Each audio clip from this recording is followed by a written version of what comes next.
Biographie de William Seymour. Bienvenue sur Biographie chrétienne, la chaîne qui raconte les vies d'hommes et de femmes que Dieu a choisis, façonnés et utilisés pour marquer leur génération. Ici, nous ne cherchons pas à glorifier des êtres humains, mais à révéler ce que Dieu peut accomplir à travers un cœur humble, obéissant et entièrement consacré. Aujourd'hui, nous plongeons dans l'histoire bouleversante d'un homme simple, méprisé par beaucoup, mais choisi par Dieu pour déclencher l'un des plus grands réveils spirituels de l'histoire moderne. Voici la biographie de William Joseph Seymour, le père du réveil d'Azusa Street. William Joseph Seymour naît le 2 mai 1870 à Centerville, en Louisiane, dans un contexte marqué par la pauvreté, la ségrégation raciale et les cicatrices encore fraîches de l'esclavage. Il est issu d'une famille afro-américaine modeste, composée d'anciens esclaves qui tentent de reconstruire leur vie dans une Amérique profondément divisée. Ses parents, Simon et Phyllis Seymour, travaillent dur pour subvenir aux besoins de leurs enfants. Mais les moyens sont limités et les opportunités rares. Dès son plus jeune âge, William apprend ce que signifie lutter pour survivre, faire face à l'injustice et espérer malgré tout. Son enfance est marquée par la dureté de la vie dans le sud des États-Unis. Les lois Jim Crow imposent une ségrégation stricte et les Afro-Américains sont régulièrement victimes de violences, d'humiliations et de discrimination. William grandit avec le sentiment profond d'être considéré comme inférieur par la société, mais aussi avec une sensibilité spirituelle précoce. Sa mère lui parle de Dieu, de la Bible et de la puissance de la prière. Même si leur foi est simple, parfois rudimentaire, elle s'enracine profondément dans son cœur. Adolescent, William doit travailler très tôt pour aider sa famille. Il exerce divers petits métiers et développe une endurance physique et morale qui le marquera toute sa vie. À cette époque, il contracte la variole, une maladie grave qui le laisse partiellement aveugle de l'œil gauche. Cette infirmité devient pour lui une source de moquerie et de rejet, mais aussi un rappel constant de sa fragilité. Plus tard, il dira que cette faiblesse physique l'a poussé à dépendre davantage de Dieu, car il savait qu'il ne pouvait pas compter sur sa propre force. Jeune adulte, William quitte la Louisiane et voyage à travers plusieurs États, notamment l'Indiana, l'Illinois et l'Ohio, à la recherche de travail et d'une vie meilleure. C'est durant cette période qu'il fait une rencontre décisive avec Jésus-Christ. Il se convertit sincèrement et rejoint l'église méthodiste épiscopale, où il reçoit une première formation spirituelle. Il est profondément touché par les enseignements sur la sainteté, la repentance et la vie consacrée. Pour William Seymour, la foi n'est pas une tradition culturelle, mais une transformation intérieure radicale. Sa soif de Dieu grandit. Il lit la Bible avec passion, prie longuement et cherche à comprendre la volonté de Dieu pour sa vie. Il est particulièrement influencé par le mouvement de la sainteté, qui insiste sur une vie séparée du péché et entièrement dédiée à Dieu. William adopte une discipline spirituelle rigoureuse, marquée par le jeûne, la prière et l'humilité. Il n'aspire pas à la reconnaissance humaine, mais à une communion plus profonde avec Dieu. Cependant, son parcours n'est pas exempt de luttes. En tant qu'homme noir aspirant au ministère, il se heurte à de nombreux obstacles. Les portes se ferment, les opportunités de formation théologique sont limitées, et le racisme est omniprésent, même au sein de certaines églises. William ressent parfois le découragement et le doute. Il se demande si Dieu peut réellement l'utiliser dans un monde qui semble constamment lui rappeler sa prétendue insignifiance. Un tournant majeur survient lorsqu'il entend parler de Charles Fox Parham, un prédicateur blanc qui enseigne sur le baptême du Saint-Esprit, accompagné du parler en langue. Intrigué, William se rend à Houston, au Texas, pour suivre les cours bibliques de Parham. Mais en raison des lois de ségrégation, il n'est pas autorisé à s'asseoir dans la salle de classe. Il doit écouter les enseignements depuis le couloir, la porte entr'ouverte, assis sur une chaise ou parfois debout. Cette image est profondément symbolique. Un homme affamé de Dieu, exclu physiquement, mais recevant spirituellement une révélation qui changera le monde. William accepte cette humiliation sans amertume. Il écoute attentivement, prend des notes et médite sur les Écritures.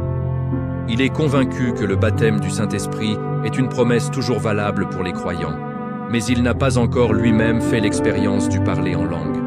Cela devient pour lui une source de lutte intérieure. Comment prêcher une expérience qu'il n'a pas encore vécue? En 1906, William Seymour reçoit une invitation inattendue pour prêcher à Los Angeles, en Californie. Une petite communauté lui demande de venir enseigner sur le Saint-Esprit. Plein de foi, il accepte et entreprend le voyage. À son arrivée, il commence à prêcher que le signe initial du baptême du Saint-Esprit est le parler en langue. Mais cette doctrine choque les responsables de l'église locale. Après seulement quelques prédications, il se retrouve exclu et littéralement enfermé hors de l'église. La porte lui est fermée au visage. Sans logement, sans soutien financier et rejeté, William pourrait abandonner. Mais au lieu de cela, il se réfugie dans la prière. Il est accueilli par une famille, les Lee, qui lui ouvrent leur maison. Là, dans une humble demeure de Bonnie Brae Street, William commence à organiser des réunions de prière. Ils sont peu nombreux au début, mais animés par une soif intense de Dieu. Il prie pendant des heures, demandant humblement une visitation divine. Le 9 avril 1906, quelque chose d'extraordinaire se produit. Lors d'une réunion de prière, plusieurs participants commencent à parler en langue sous l'action du Saint-Esprit. Quelques jours plus tard, William Seymour lui-même fait cette expérience bouleversante. Il est submergé par la présence de Dieu. Pour lui, ce n'est pas une exaltation émotionnelle, mais une confirmation profonde que Dieu est fidèle à ses promesses. Rapidement, la maison devient trop petite. Les réunions attirent de plus en plus de personnes, venues de tous horizons.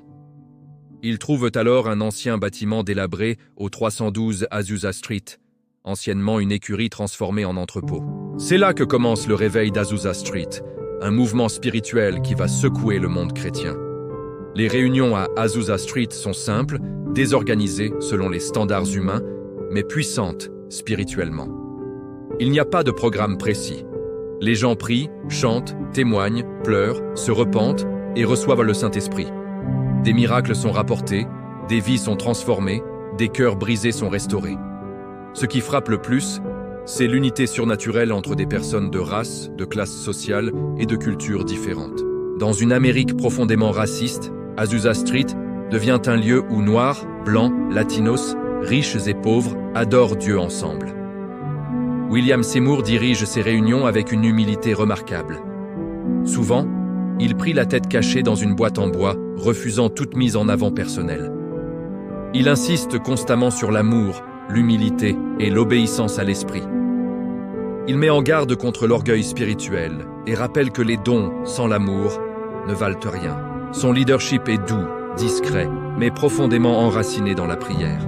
Malgré le succès spirituel, les critiques ne tardent pas. La presse se moque du mouvement, le qualifiant de fanatique et désordonné. Certains leaders religieux dénoncent Azusa Street comme une hérésie. Même au sein du mouvement pentecôtiste naissant, des divisions apparaissent.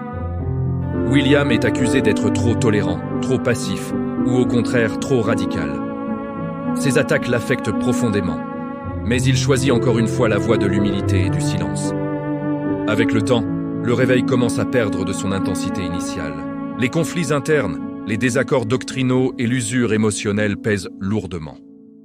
William Seymour voit certains de ses collaborateurs partir et fonder leur propre ministère. Lui reste fidèle à sa vision d'unité et d'amour, même si cela lui coûte en influence et en reconnaissance. Il se marie avec Jenny Evans Moore, une femme engagée spirituellement, qui le soutient fidèlement. Ensemble, ils continuent le ministère, mais dans des conditions de plus en plus modestes. Les années passent et Azusa Street ferme finalement ses portes. William Seymour tombe peu à peu dans l'oubli du grand public chrétien, alors même que le mouvement pentecôtiste se répand à travers le monde, en Europe, en Afrique, en Amérique latine et en Asie. Dans ces dernières années, William vit dans la simplicité et parfois la pauvreté. Il continue de prier, de croire et d'espérer. Il ne renie jamais ce que Dieu a fait à Azusa Street. Il meurt le 28 septembre 1922, à l'âge de 52 ans, d'une crise cardiaque. Sa mort passe presque inaperçue, sans grande cérémonie, sans reconnaissance officielle. Pourtant, son héritage est immense. Aujourd'hui, des centaines de millions de chrétiens à travers le monde se réclament du mouvement pentecôtiste ou charismatique, né de ce réveil humble et puissant.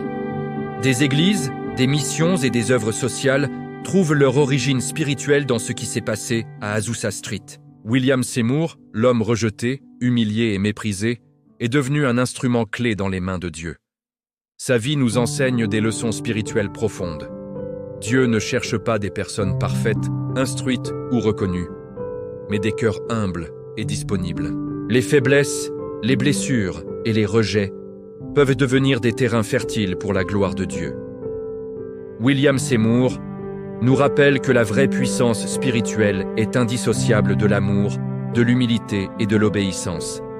Il nous montre aussi que l'unité est un témoignage puissant dans un monde divisé. À Azusa Street, Dieu a démontré que son esprit ne connaît pas de barrières raciales ou sociales. Enfin, sa vie nous encourage à persévérer, même lorsque les fruits visibles disparaissent et que la reconnaissance humaine fait défaut. Si cette biographie t'a inspiré, prends un moment pour commenter ce que la vie de William Seymour t'enseigne aujourd'hui. N'oublie pas de liker cette vidéo, de la partager autour de toi et de t'abonner à Biographie chrétienne pour découvrir d'autres histoires puissantes de serviteurs et servantes de Dieu qui ont marqué leur époque. Que la grâce de notre Seigneur Jésus-Christ, l'amour de Dieu le Père et la communion du Saint-Esprit reposent sur ta vie. Que Dieu t'utilise, toi aussi, pour impacter le monde, à sa manière et pour sa gloire. Amen.